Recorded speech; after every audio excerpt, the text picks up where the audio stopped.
I wanted to do a kind of a tone setting or a framing for the weekend. And this is an offering. This is a potential way of looking at why we're here and what's possible in this space. I'm not saying this is the way it is, but I would like to make this proposal that we're here to reweave our stories. Right? We have all kinds of cultural conditioning around how we know what we know.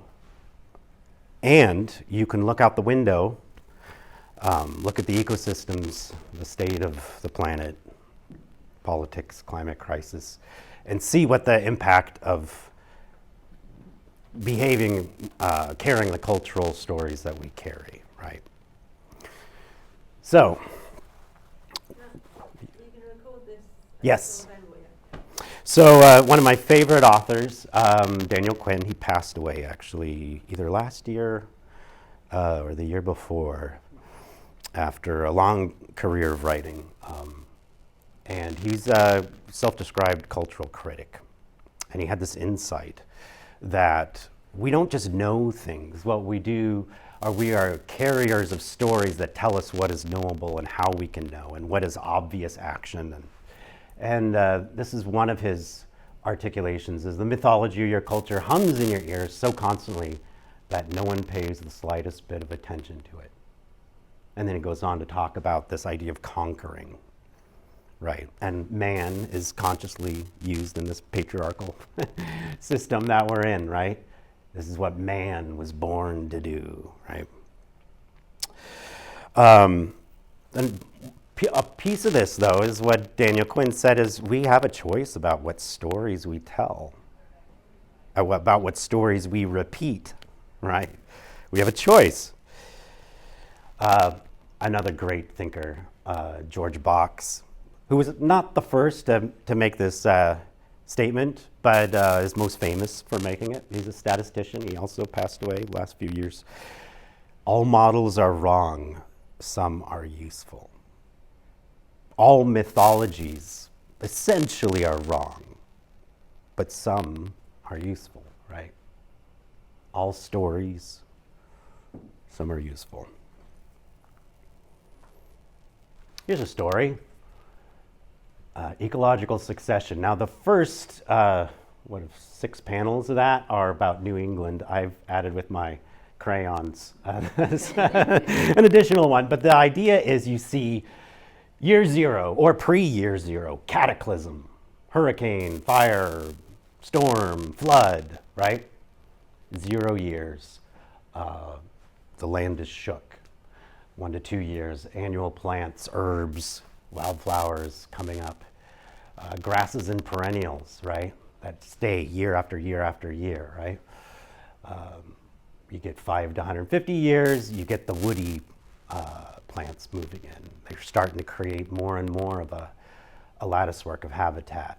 150 years in New England, and that's your mature oak and hickory forest. Part of the reason for why you reach this climax community so quickly over there is because, boom, another hurricane comes through, those nor'easters or whatever. So that local forest is adapted to a lot of churn. However, in the Pacific Northwest, temperate rainforests, which are known for having the most biomass, most banked carbon of any living community in the world, old growth forests, it takes several millennia for them to reach their climax community.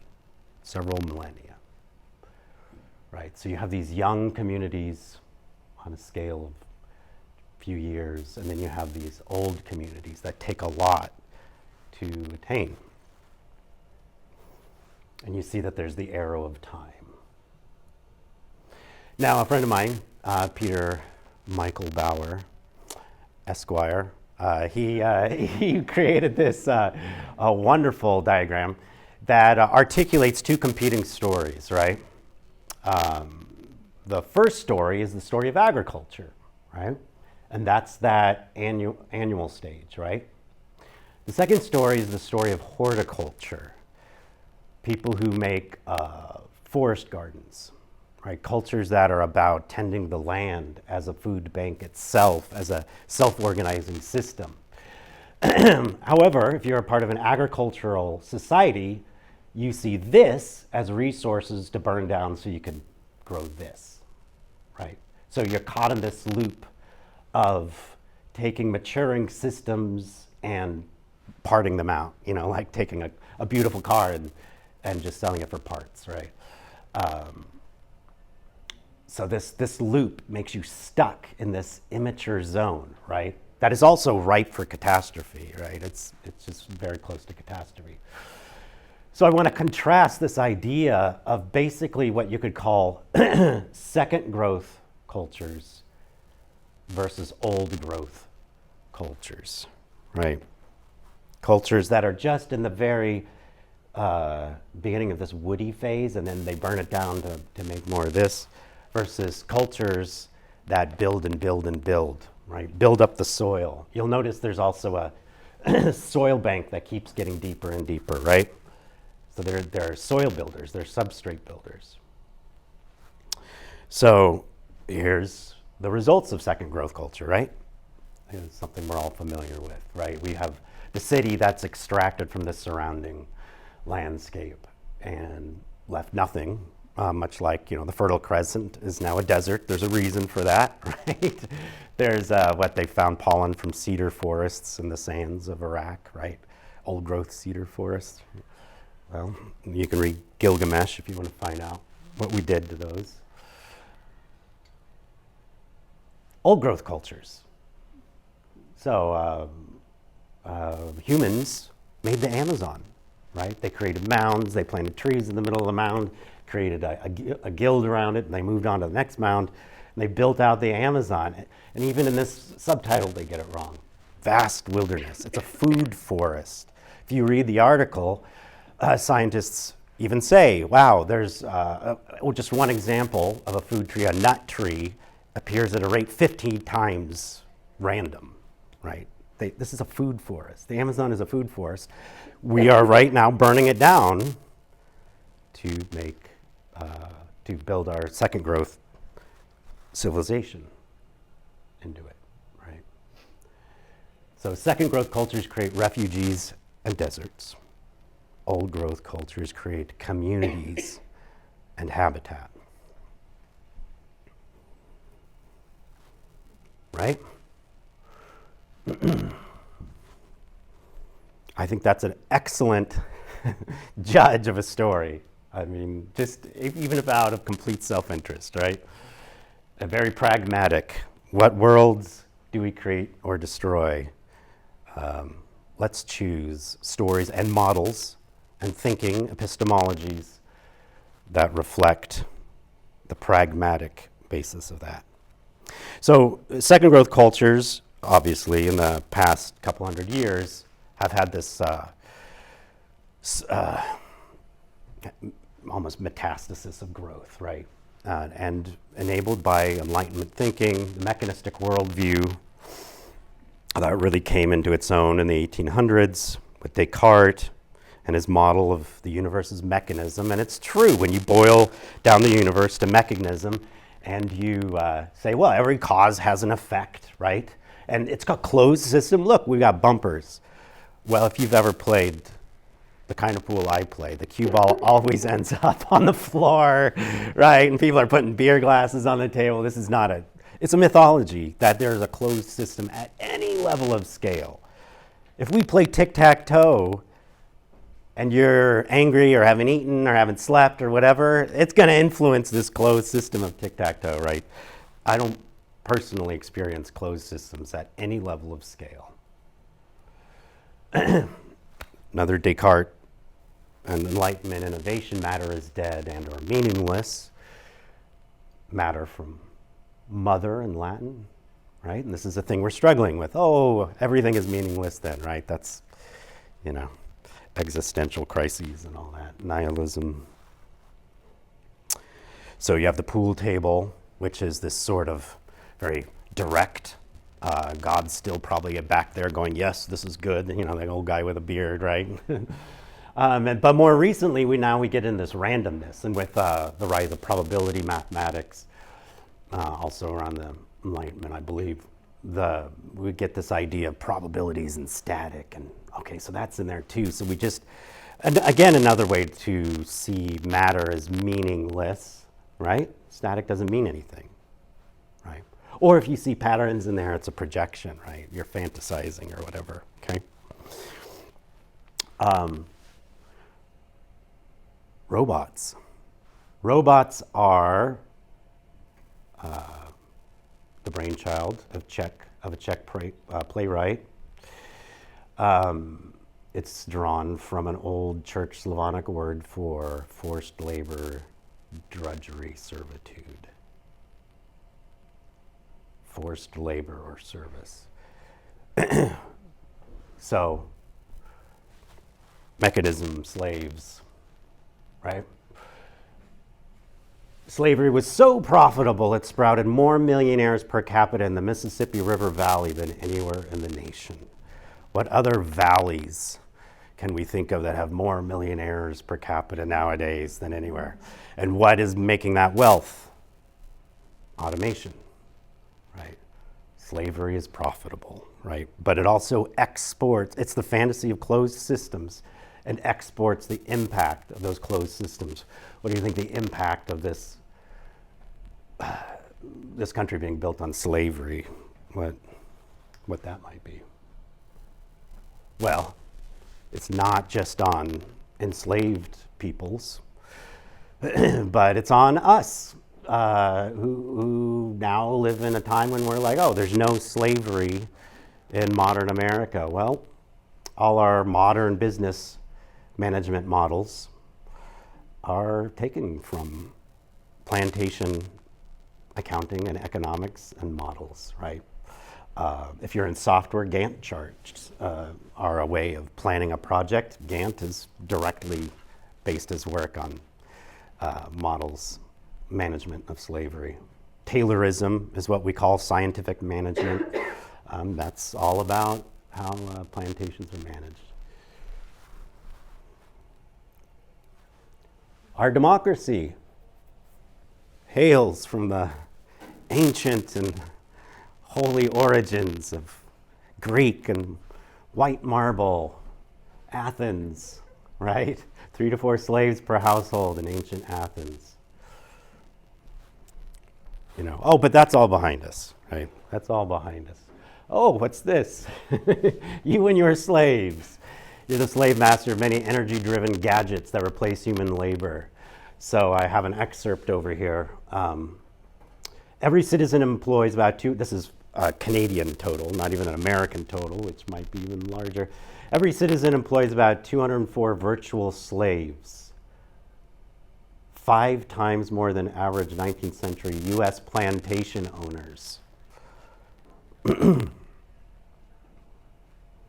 And this is all inspired by this 2009 study of about modern slavery with a British family and energy. So one of my favorite little videos, science communication videos and channels is the Kurzgesagt, right? They do all kinds of videos of structure of the atom, astrophysics, chemistry, like all kinds of things, and they're very cute. And well, they did this one video, "What is life? Is death real?" Right? And basically, the videos talks about how there's no useful definition of life in biology, right? You go all the way down to a prion, like, what is it, DNA? Is it this? Is that? Is it replication? And it's like, well, there's no consensus, right? And then they say, well, now we're crossing over into philosophy, but we have to ask, is everything alive or is everything dead, right? And the original philosophy, of course, science was originally called natural philosophy. So I think this is a scientific question. I think I think we can call this a scientific question. It's a knowing how we know question, right? I believe that if we look at the impact of our stories and we look at the impact of enslavement, matter can be enslaved too, right? I mean, it's an ignorance. We probably carried this story because what would my parents think if I, was a pagan or was a this or a that or had, or my boss, could I get a job, right? There's a lot of like social trauma, inherited trauma. But as we dive deeper in this, more and more, I think we're going to come to the conclusion that this is about what world we want to create. This isn't about what my science, the social implications of my science, right? The taboos. This is about pragmatism. Here's some pragmatism. The Yuroks declared personhood for the Klamath River. So what this means is it gives them more power, more cultural tools, more societal tools, legal tools to discuss the health of this river. Imagine how much more information, how much more conversation, discussion is going to happen around this river. What is granting personhood, which seems like, oh, well, that's nice, right? What is that done as an act of epistemology, right? As a scientific act? What does it mean to grant personhood? Well, certainly at minimum, it means an almost overwhelming windfall of previously hidden information, right? I mean, even like in our personal lives, if you treat your body like a machine or a slave, oh, the old body, it'll get there, right? You're not getting information back, right? You're like, but we don't need to know. On a need-to-know basis, don't need to know, right? But as soon as you treat your body as a thriving, living, quivering system, every little, okay. You're getting all this information. You notice what food does what, of times of day. Rich information, right?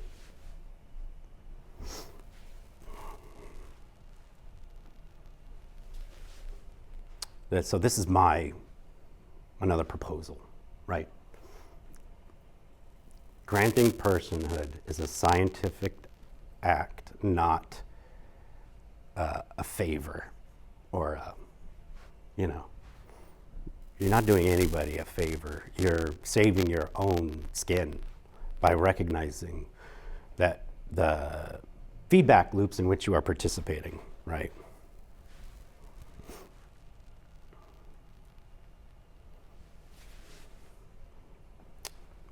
Yeah, so this would be part 2 of that same thought, right? Catastrophic feedback delays when we refuse to grant personhood, right? Acknowledge personhood, catastrophic, happening all around us, right?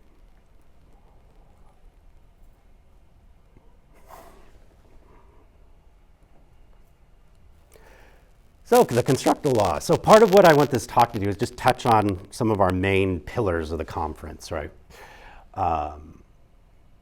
So I feel like we could talk about the Constructal Law. Now, Adrian Vajan is a professor of mechanical engineering at Duke University. And so if you read his books, wonderful books, and I encourage you to read them, but you'll notice there'll be a lot of talk about engineering, of course, right? One of his principal insights was that the design of a heat diffusion plate to cool microprocessors was tree-like, and that helped give birth to this whole Constructal Law, constructal building engineering, right? But he's not necessarily, I've had conversations with him, and the parts of the implications of the Constructal Law that I'm most fascinated in, he hasn't, I don't think, I think he'd agree with me, fully explored yet, right? I mean, there's a lot to explore in Constructal Law in any case. But so just saying, that you'll read in some of his books about the human and machine animal and these kinds of corners of directions he takes the Constructal Law. And I'm kind of taking it in another direction. I keep thinking about the flow systems that surround us, not our designs within our flow systems, right? So recently I coined this term, Arbor undulants, because as a tracker, I kept seeing over and over, I'll just read it, the inextricable co-occurrence of both branching patterns and waveforms that drive all natural phenomena we can observe with our eyes. So you see the waves, you see the branches, right? That is happening everywhere and everything, right? That is what our experience is built out of. I won't even say our reality. Our total experience is built out of arbor undulant structures, right? And what's interesting is I needed this term. This isn't like it's so funny when like words are created, like I needed this to talk about this. And so other implications of the Constructal Law, few large and many small, that's the just tree hierarchy, branching, trunk, branches, twigs, fast and long, slow and short. So branching lightning versus thunder sound waves, you got fast and long, slow and short. Slow and short is also capillaries, slow and short, tiny hair-like channels. I think capillaries come from capilla, hair. So you get these huge tube channels and these tiny hair-like channels along the side. You can also think of like like say a concrete channel and water flowing through it, and along the edges of water are all these spin-offs, which are the turbulence, which would ironically be the slow and short, right? They're all like these capillaries peeling off on the sides, right? Trying to, from the friction. Anyway, fluid dynamics is super fun. So, few large and many small. So the Constructal Law expects these kinds of things. 5 million trillion individual bacteria on Earth. Trillion light years high, far bigger than the observable universe. Hydrogen. The Constructal Law and this fluid dynamics paradigm expects that hydrogen was the first element, right? One proton, one electron, of course, right? It's building the ecosystem, right? Still by far the most abundant elements in the universe, hydrogen and helium, which is 2 electrons, right? So there you got your bacteria, right? But this is of what the elements. Oh, that looks familiar. So imagine if we were just like, oh, we got the galaxies, let's burn it down, and okay, great. Because we want to grow soybeans or, helium. We need more helium to give to that. All right. But there it is. You see the vascularization, protons vascularize, entangle, creating a tissue that feeds all these systems that rely on the systems before it as a substrate. Every stage is a substrate for the growth of the next stage of the ecosystem, right? There's our cataclysm, right? Oh, this is cool. Hey, yesterday, right? They've been observing this for a while. It was predicted that there was a cosmic web of hydrogen gas that at its intersections were feeding the formation of galaxies, right? And they just keep seeing it year after year. And this year they were able to see it at even a finer level and more totality of the structure.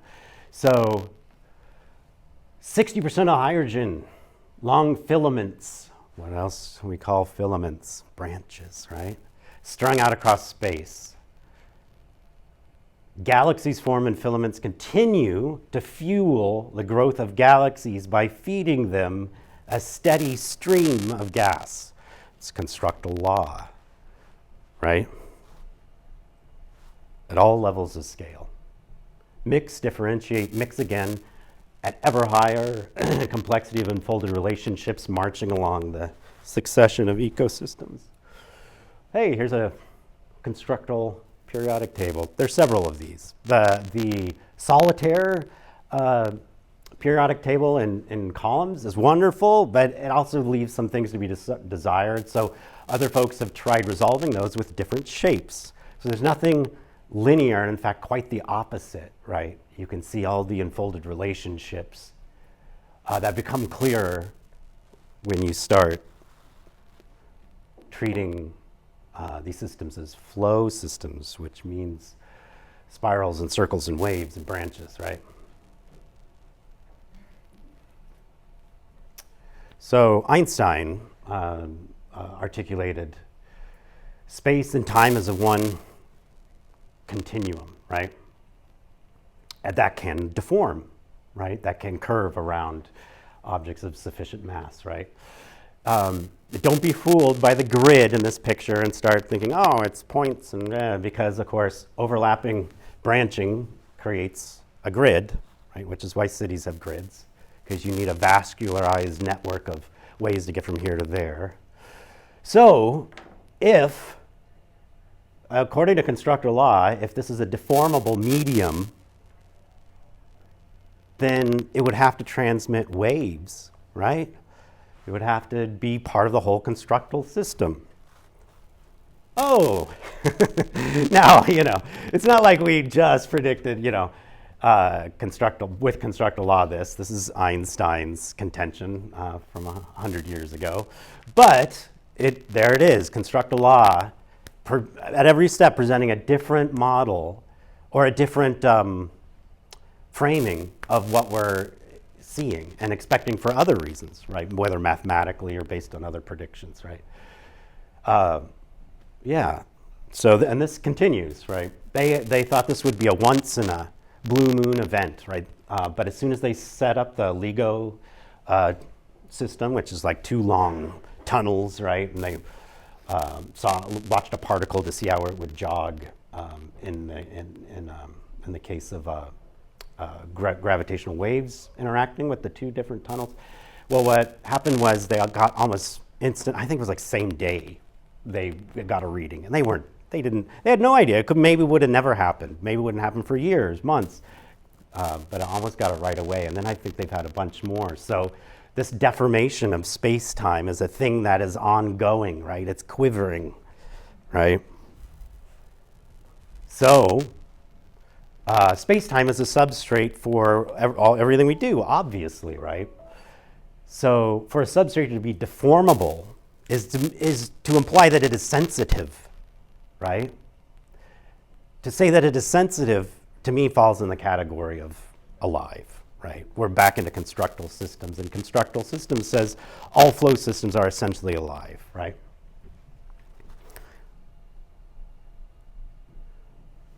Soil, there are as many living organisms in a teaspoon as there are people on the planet of healthy soil, a teaspoon of healthy soil, right? Our substrates are alive. How often do we think of soil as dead matter, right?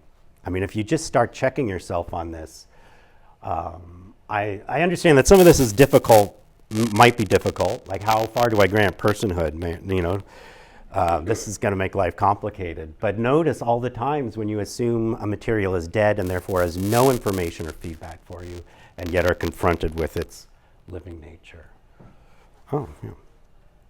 So here we have a massive substrate that birds, fish, human beings have to navigate. You see the branching, you see the waves, right? We rely on this substrate and our intimate knowledge of the patterns that sustain over years. Let me watch the months and years tick by, right? These are old patterns. These are living systems that are just hanging out. In some cases, replicating themselves. Oh, I thought life was replication, right? So there we go. These are living systems. Okay? And what living systems do is they conduct flows. They are perfect resolutions of tension, and we know they're perfect because they're still here. If they stopped successfully resolving tensions and intermixing and flows, then they would fossilize and they'd be the substrate for another system. But here we go, the human body, perfect for as a constructal system, right? Intermixing, resolving tensions, conducting flows. Laniakea, our local supercluster. So this is 100,000 galaxies, 500 million light years across. Wait, I just want to, okay, just checking. Flows, constructal flows. So, I would say, I propose it's useful to think that there's a sensate conductive tissue at every level of scale. It's practical. Space-time itself is clearly a deformable substrate, right? Matter, densely vascularized and folded space-time. Exquisitely sensitive to pressure and seeks paths of relief, right? The idea of consciousness and where consciousness comes from and is the universe conscious, to me, is like elegantly addressed by constructal law, right? Every speck or puff of air is seeking relief from pressure, right? There's that sensitivity in every piece of reality.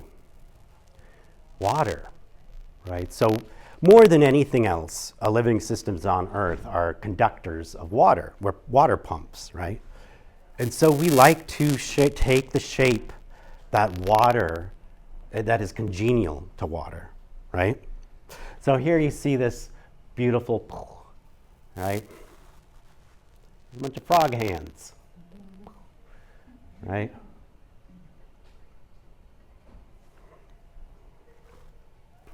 So beautifully resolving tensions in pumping water.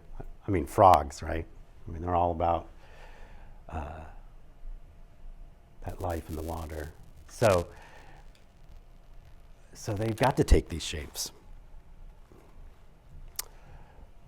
Another notion of a constructal law that I think is useful to think about is the destructiveness of what I call scouring flows. Now, scouring flows are intense transfers of energy, right, that undermine the habitat that holds them, right? You'll see it's crumbling, right? In fact, a scouring flow could be that fire that kicks off the ecological succession, right? A flood, right? That's exactly what's happening. So much energy that it tears the habitat apart. In fact, if you ask an actuary, right, they'll tell you, if you get a promotion or you get fired, we give you the same number of points on your likely to get a major injury scale, right? Because they're both scouring flows, massive intense injections. Say, divorce, marriage, same thing, same number of points, right? Massive injection of energy. Is the system ready for that much energy? Can the system catch it, right? In successful, vascularized, mature systems, you get this network of catchment, right? That's catching and slowing down with those capillaries and those slow waves, right? Catching and slowing down, catching and slowing down. The water comes raging down, a lake catches it, slows it down, right? And each one of these creates a little world, right? Creates a little ecosystem world. Have you sat next to a pond and the richness of life that forms around a pond, as opposed to sort of, the trees, the dead zone that can happen under the trees, right? Well, here's catchment at cosmic scale, right? Catching energy, slowing it down, right? Catching energy, slowing it down, passing material, and the diversity of life. We've got balls of ice, we've got clouds, we've got balls of rock in there, right? They're all interacting, right?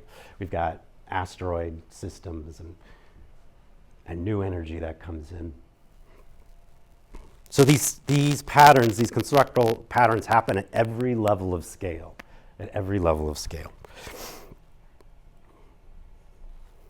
Here's a little constructal engineer.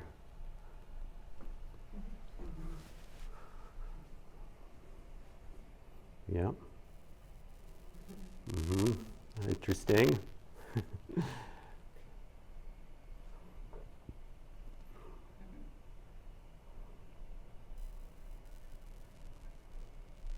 And then boom, vascularization, right? And then boom, a rich ecosystem. And then here comes the scouring flow.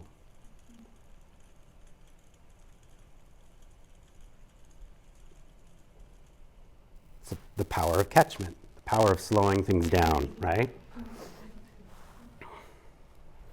So, just to sum up those ideas, scouring flows erode habitat, and the energy just exits. It's lost energy. Catchment buffers and holds and diffuses. So you can get this ecological succession pattern, right? That beaver took work. The substrates that built on each other so that beaver could be born out of them, that took work, right? Living systems take a long time to design and form. And there's a lot of work, like the Amazon, that goes into them. What is DNA? But a system of catchment, right? So now we can start, instead of being super literal about what has DNA and what hasn't, we can just recognize like, oh wow, we needed it in order to catch and hold useful flow patterns, behaviors, animal behaviors. We needed a system of catchment, right? So we got one, we finally got one. The flow systems themselves, their urge to vascularize created it. So another thing I want to touch on, one of the last ideas, is this complex systems theory. What's funny about constructal law is it's really totally overlaps with complexity, right? We're looking at a complex system when the system we choose to look at, remember there's a choice there, is it a pool table or is it a complex system? If it's open and high dimension, it's beyond our ability to keep track of the parts, right? And then those systems, we can then look for self-organizing patterns that emerge. Patterns are scale and context agnostic. You get the butterfly effect, whether you're talking about weather or human systems or cosmic systems, right? It applies at every level of scale and across contexts. So the only thing about complex systems, though, is we can't just go in there, burn it down, and build what we want, right? They must be interacted with through probes. And we can look out the window to see what happens when you just go in there and burn it down and build what we want, right? The complex systems rebel, right? And give us unexpected feedback. So here's last year at COP24, the climate change gathering, and the members of the Indigenous Peoples platform saying hi. It's vital to remember that there are cultures still today that are creating and maintaining treasure houses of these patterns and these living systems, right? That was their specialty. So we burnt those down because we realized if you do annual, second growth stuff, you could get this insane productivity at the cost of the soil it's growing out of course, and the human soils that it grows out of, right? So here's the folks still doing that. 75,000 Native Americans in the Portland area. I think they have the highest rate of police interventions with Native Americans in Portland. I think it's like 16% or 19% as a ethnic group. There's no one Native ethnic group, but so they're still fighting, right? And the systems that recognize the wealth that they held are still fighting. So I want to just finish with a final thought. We're pretty much done, and everybody's looking pretty roasted. So, so for me, like these ideas of personhood, these ideas of feedback loops, how do they impact me as a tracker, animal tracker, and search and rescue tracker? Well, here's my laboratory I have in my garage, my sandbox. You see these tracks. And culturally, these are stamps. These are a rubber stamp stamped onto paper, right? That's what we're told. I mean, of course they are. But remember the principal benefit of acknowledging personhood and the living nature of substrates, right? So this would be the stamp paradigm, cause-effect, closed system. This would be the grains of sand, right? Static. It's just random, static, right? There, you can see it, a stamp, and then sand is doing whatever, right? That's what we're trained to see. We're trained to see this is dead material, not material that when you look at it as a living system, lights up with an exquisite array of information about exactly what happened. In this track was me entering along, stepping, but I had a slight weight shift to the left. I stopped. I looked forward. My central toe dug into the wall. This began to build as I paused there. Paused, this material right here, which is studied more in that track. And then I exited off the right, which you can see along the right side of the foot. Right? And there's even more information, right? Trackers have even discovered a sex marker. So here's the person who made this track has male equipment that they're trying not to squish when they walk, right? So vast amounts of information when we recognize the living systems we're participating in. Or they could just be dead and we don't have to learn anything, which I find much more boring.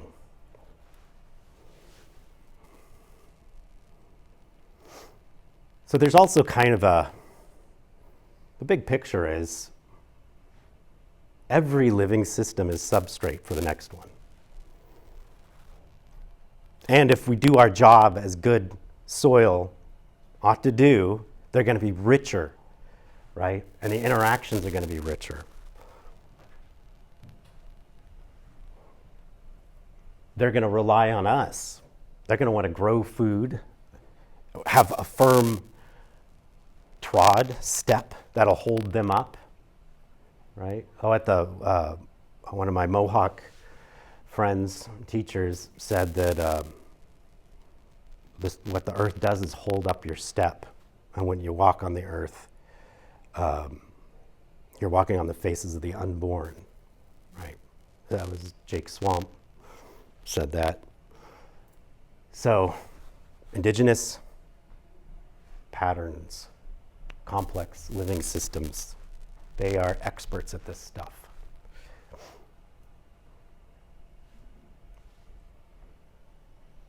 Right. There's a little bit of a golden rule in here, but also just realistically, right? Would we like them to listen to us? All right, that's it. Thank you.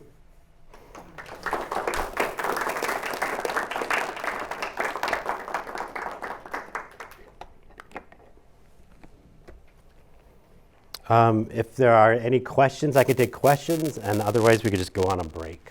I have a question about your sandbox. Yes.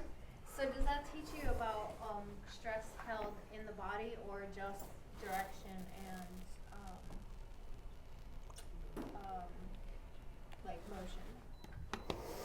motion? So teachers of mine tell me that there's a vast volume of information to be found in these tracks. I myself have only observed a slice of that. So there is direction. There is the amount of energy in the system, the motionality, charge, right? There's actual like timeline of events, as I mentioned. You know, the more you dwell in a track, the more structures build up under your foot. And when you pull it away, they're torn away, right? It's almost like crystals forming or whatever, but it's all constructal patterns, right? There's another fun thing which we experimented with in past years of the track will absolutely tell the tracker where the track maker's attention was, right? So if you, and this is straight out of immediate moment theory, right, and Kevin's stuff. If I have an intent or if my emotional projection is to go left or right, take a left turn or a right turn, or there's someone behind me I'm like paying attention to, you know, I'm aware of, right? Or someone to my right or my left, it'll deform in that direction without actually creating like the effect that we would look for in a turn or like an actual look. The whole body like a water balloon will go bloop, right? Bloop, right? Bloop. Which is right there. Emotion is a form of attraction, right? Or a virtual force of attraction, right? So, yeah, there's loads and loads of information in track. Loads. Yeah. Any other questions? It's just occurring to me, I don't know if this makes any sense at all. While I've been here, I'm on a sort of lost dog Facebook group, and someone contacted me and said, are you in the area where this dog has got lost, right?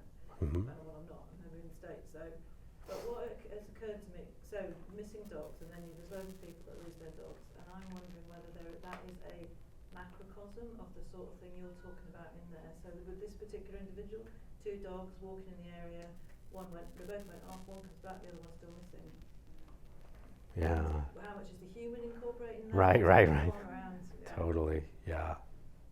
Yeah, I mean, exactly. They're these rich systems, they're telling us everything we need to know, you know? Why'd your dog run away, man? You know? Huh. You have 2, wouldn't that be polar opposites? So one would come back and the other one would stay? Yeah. Well, I don't know, it's complicated.